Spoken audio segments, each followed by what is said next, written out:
Hello, my name is Ben Klukas, a performance driver coach, and I'm doing this video to demonstrate my new remote driver coaching service.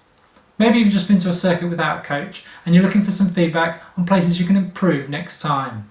Or maybe you're going to a circuit you've been to before and you want to send me your old video and data footage and I can give you some areas to work on during the day. All you need to do is send me your video and data footage and I'll give you feedback similar to the video you're about to see. If this is something you're interested in, please get in touch, and thanks for listening. Here we are at Snetterton. Now obviously normally as part of the service I would focus on more than just one corner, but in the interest of not boring you too much I'll keep it relatively short for the purposes of this video. I've chosen to focus on turn 4 at Snetterton, Agostini, a tight hairpin in the middle of the lap, and here I'm comparing myself with a client, both in Caterham Road Sports. So my client is on the left of this video and I'm on the right, and the reason I've chosen to focus on Agostini is because that's where he's losing a reasonable chunk of time.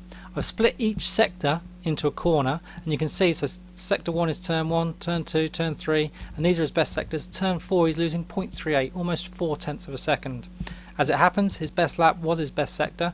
I've chosen to compare against my second best lap, the only reason being that I was behind another car on my best lap and my line was slightly different, so it wasn't really a fair comparison. So we first of all focus on the braking point and the entry phase into the corner. I'll play the video and try and pause it where he brakes. So you can see if I scroll back a little bit, again remember he's the left screen, he's gone for the brake pedal at around about the 2 board. I'm still fully on the throttle. This blue bar is my throttle trace. I'm fully on the throttle and I'll play now to where I brake, clicking on one frame at a time. So each time I click this frame it's going to be a 1/10 of a second, which roughly equates to 5 to 7 meters. So 1 frame, 2, 3, 4, 5. Now I've gone for the brake pedal. You can see my feet have gone for the brake pedal and we can instantly see a little bit of a speed difference. I've looked at the data already, so I know that's going to be about 20 to 25 meters later on the brakes. So initially we can brake later and harder into the corner. We can see from the G trace here, I'm the red, he's the blue, and the more this line goes down, the more G you're creating. You can clearly see as we go into the corner and further into the corner, the red line is below the blue, meaning I'm braking harder in the later phases of the corner. So we can brake later, but also the entry line is going to be slightly different. You can see if I pause it here, my right front wheel here has come quite a bit away from the white line, whereas his is still quite close. And that's quite important. So whenever I brake for a 180-degree hairpin, I try and sort of diagonalize the entry line slightly to shorten that entry distance. It also allows you to brake later because the tight turn of the corner is slightly later and closer to the apex. So you can brake later, shorten that entry line, knowing that your tight turn of the corner is slightly later in the corner too. So you see our speeds are starting to get closer now because I'm braking harder into the corner, helped by that diagonal entry line. So as we go through, you'll see that when we get close to the curb, we're starting to get very close in terms of speed. So I've managed to brake later and take more speed off into the corner.